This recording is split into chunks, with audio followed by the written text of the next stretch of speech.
নমস্কার বন্ধুরা, গল্প সংকলনে তোমাদের সকলকে স্বাগত। আশা করি সকলেই খুব ভালো আছো।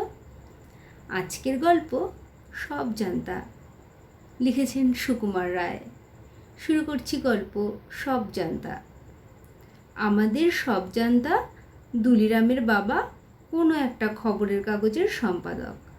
সেই জন্য আমাদের মধ্যে অনেকেরই মনে তাহার সমস্ত কথার উপরে অগাধ বিশ্বাস দেখা যাইত।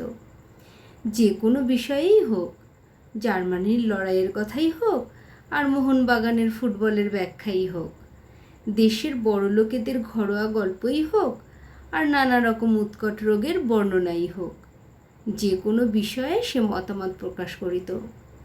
একদল ছাত্র অসাধারণ শ্রদ্ধার সঙ্গে সে সকল কথা শুনিত। মাস্টার মহাশয়দের মধ্যেও কেহ কেহ এ বিষয়ে তাহার ভারী পক্ষপাতী ছিলেন। দুনিয়ার সকল খবর লইয়া সে কারবার করে, সেই জন্য পণ্ডিত মহাশয় তাহার নাম দিয়াছিলেন সব জানতা।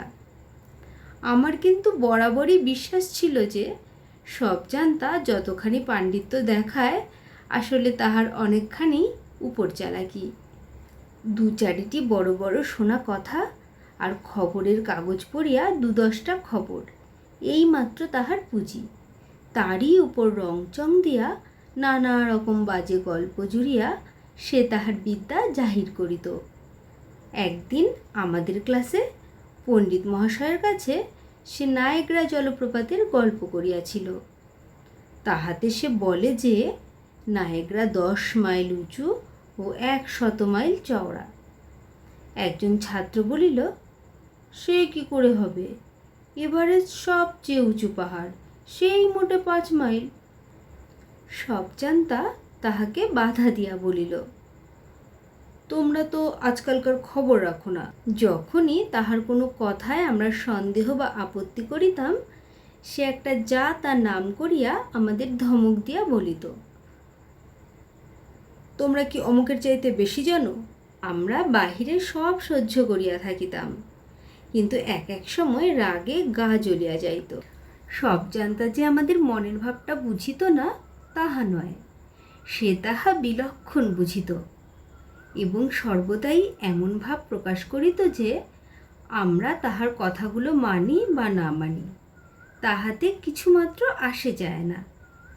নানা রকম খবর ও গল্প জাহির করিবার সময় মাঝে মাঝে আমাদের শুনাইয়া বলিত। অবশ্যই কেউ কেউ আছেন যারা এসব কথা মানবেন না, অথবা যারা না পড়েই খুব বুদ্ধিমান তারা নিশ্চয়ই এসব উড়িয়ে দিতে চাইবেন, ইত্যাদি। ছোকরা বাস্তবিকই অনেক রকম খবর রাখিত, তার উপর তার বোলচালগুলিও ছিল বেশ ঝাঁঝালো রকমের। কাজেই আমরা বেশি তর্ক করিতে সাহস পাইতাম না। তাহার পরে একদিন কি কুক্ষণে তাহার এক মামা ডেপুটি ম্যাজিস্ট্রেট হইয়া আমাদেরই স্কুলের কাছে বাসা লইয়া বসিলেন। তখন আর সব জানতাকে পায় কে?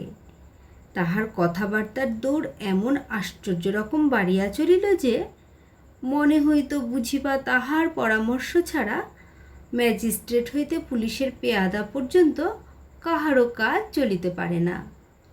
স্কুলের ছাত্রমহলে তাহার খ্যাতির ও প্রতিপত্তি এমন আশ্চর্য রকম জমিয়া গেল যে আমরা কয়েক বেচারা, যাহারা বরাবর তাহাকে ঠাট্টা ও বিদ্রূপ করিয়া আসিয়াছি, একেবারে কোণঠাসা হইয়া রহিলাম। এমনকি আমাদের মধ্য হইতে ২-১জন তাহার দলে যোগ দিতেও আরম্ভ করিল। অবস্থাটা শেষটায় এমন দাঁড়াইল যে স্কুলে আমাদের আর টেকা দেয়। ১০টার সময় মুখ কাচুমাচু করিয়া ক্লাসে ঢুকিতাম, আর ছুটি হইলেই সকলের ঠাট্টা বিদ্রূপ হাসি তামাশার হাত এড়াইবার জন্য দৌড়িয়া বাড়ি আসিতাম। টিফিনের সময়টুকু হেডমাস্টার মহাশয়ের ঘরের সামনে একখানা বেঞ্চের ওপর বসিয়া অত্যন্ত ভালো মানুষের মতো পড়াশোনা করিতাম। এই রকমভাবে কতদিন চলিত জানি না, কিন্তু একদিনের একটি ঘটনায় হঠাৎ সব জানতা মহাশয়ের জারিজুরি সব এমনই ফাঁস হইয়া গেল যে তাহার অনেক দিনকার খ্যাতি ওই একদিনেই লোপ পাইল। আর আমরাও সেদিন হইতে একটু মাথা তুলিতে পারিয়া হাঁপ ছাড়িয়া বাঁচিলাম। সেই ঘটনারই গল্প বলিতেছি।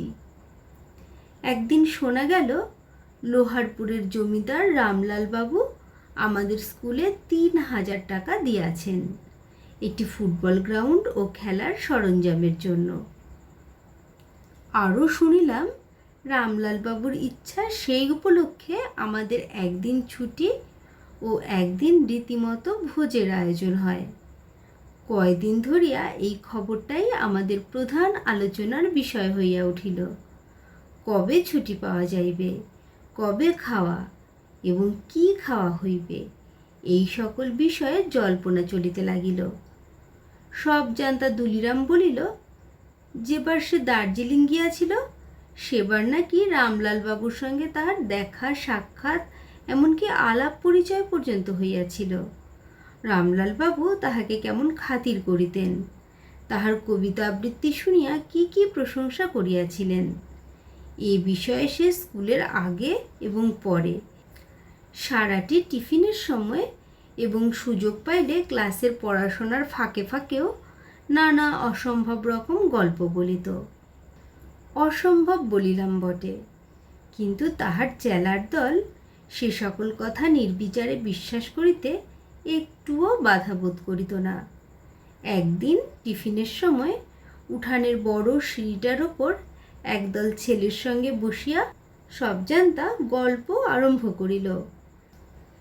একদিন আমি দার্জিলিংয়ে লাট সাহেবের বাড়ির কাছেই ওই রাস্তাটায় বেড়াচ্ছি। এমন সময় দেখি রামলালবাবু হাসতে হাসতে আমার দিকে আসছেন।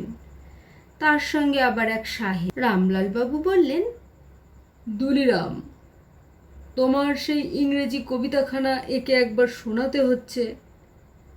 আমি এর কাছে তোমার সুখ্যাতি করছিলাম, তাই ইনি সেটা শুনবার জন্য ভারী ব্যস্ত হয়েছেন। উনি নিজে থেকে বলছেন। তখন আমি আর কি করি, আমি সেই ক্যাসাবিয়াঙ্কা থেকে আবৃত্তি করলুম। তারপর দেখতে দেখতে যা ভিড় জমে গেল, সবাই শুনতে চায়, সবাই বলে আবার করো। মহা মুশকিলে পড়ে গেলাম। নেহাত রামলালবাবু বললেন, তাই আবার করতে হলো। এমন সময় কে যেন পিছন হইতে জিজ্ঞাসা করিল, রামলালবাবু কে? সকলে ফিরিয়া দেখি একটি রোগা নিরীহ গোছের পাড়া গিয়ে ভদ্রলোক সিঁড়ির ওপর দাঁড়াইয়া আছেন। সব জানতা বলিল, রামলালবাবু কে তাও জানেন না? লোহারপুরের জমিদার রামলাল রায়। ভদ্রলোকটি অপ্রস্তুত হইয়া বলিল, হ্যাঁ, তার নাম শুনেছি। সে তোমার কেউ হয় নাকি? না, কেউ হয় না। এমনি খুব ভাব আছে আমার সঙ্গে, প্রায়ই চিঠিপত্র চলে। ভদ্রলোকটি আবার বলিলেন, রামলালবাবু লোকটি কেমন? সব জানতা উৎসাহের সঙ্গে বলিয়া উঠিল, চমৎকার লোক, যেমন চেহারা তেমনি কথাবার্তা, তেমনি কায়দা দুরস্ত। এই আপনার চেয়ে প্রায় আধ হাতখানেক লম্বা হবেন, আর সেই রকমই তার তেজ। আমাকে তিনি কুস্তি শেখাবেন বলেছিলেন, আর কিছুদিন থাকলেই ওটা বেশ রীতিমতো শিখে আসতাম। ভদ্রলোকটি বলিলেন, বলো কি হে, তোমার বয়স কত? আগে এইবার 13 পূর্ণ হবে। বটে, বয়সের পক্ষে খুব চালাক তো, বেশ কথাবার্তা বলতে পারো। কি নাম তোমার? সব জানতা বলিল, দুলিরাম ঘোষ। রণদাবাবু ডেপুটি আমার মামা হন। শুনিয়া ভদ্রলোকটি ভারী খুশি হইয়া হেডমাস্টার মহাশয়ের ঘরের দিকে চলিয়া গেলেন। ছুটির পর আমরা সকলেই বাহির হইলাম। স্কুলের সম্মুখেই ডেপুটিবাবুর বাড়ি। তার বাহিরের বারান্দায় দেখি সেই ভদ্রলোকটি বসিয়া দুলিরামের ডেপুটি মামার সঙ্গে গল্প করিতেছিলেন। দুলিরামকে দেখিয়া মামা ডাক দিয়া বলিলেন, দুলি, এদিকে আয়, একে প্রণাম কর। এটি আমার ভাগ্নে দুলিরাম। ভদ্রলোকটি হাসিয়া বলিলেন, হ্যাঁ, এর পরিচয় আমি আগেই পেয়েছি। দুলিরাম আমাদের দেখাইয়া খুব আড়ম্বর করিয়া ভদ্রলোকটিকে প্রণাম করিল। ভদ্রলোকটি আবার বলিলেন, আমার পরিচয় জানো না বুঝি? সব জানতা এবার আর জানি বলিতে পারিল না। আমতা আমতা করিয়া মাথা চুলকাইতে লাগিল। ভদ্রলোকটি তখন বেশ একটু মুচকি মুচকি হাসিয়া আমাদের শুনাইয়া বলিলেন, আমার নাম রামলাল রায়, লোহারপুরের রামলাল রায়। দুলিরাম খানিক্ষণ হাঁ করিয়া দাঁড়াইয়া রহিল। তারপর মুখখানা লাল করিয়া হঠাৎ এক দৌড়ে বাড়ির ভিতর ঢুকিয়া গেল। ব্যাপার দেখিয়া ছেলেরা রাস্তার ওপর হো হো করিয়া হাসিতে লাগিল। তার পরের দিন আমরা স্কুলে আসিয়া দেখিলাম সব জানতা আসে নাই। তাহার নাকি মাথা ধরিয়াছে। নানা অজুহাতে সে 2-3 দিন কামাই করিল। তারপর যেদিন স্কুলে আসিল তখন তাহাকে দেখিবা মাত্র তাহারই কয়েকজন চেলা, কি হে, রামলালবাবুর চিঠিপত্র পেলে বলিয়া তাহাকে একেবারে ঘিরিয়া দাঁড়াইল। তারপর যতদিন সে স্কুলে ছিল ততদিন তাহাকে খেপাইতে হইলে বেশি কিছু দরকার হইত না। একটি বার রামলালবাবুর খবর জিজ্ঞাসা করিলেই বেশ তামাশা দেখা যাইত। শেষ হলো গল্প সব জানতা। গল্প পাঠ ভালো লেগে থাকলে চ্যানেলটিকে একটি লাইক করো, সাবস্ক্রাইব করে পাশে থেকো। সকলেই সুস্থ থেকো, ভালো থেকো। অনেক ধন্যবাদ।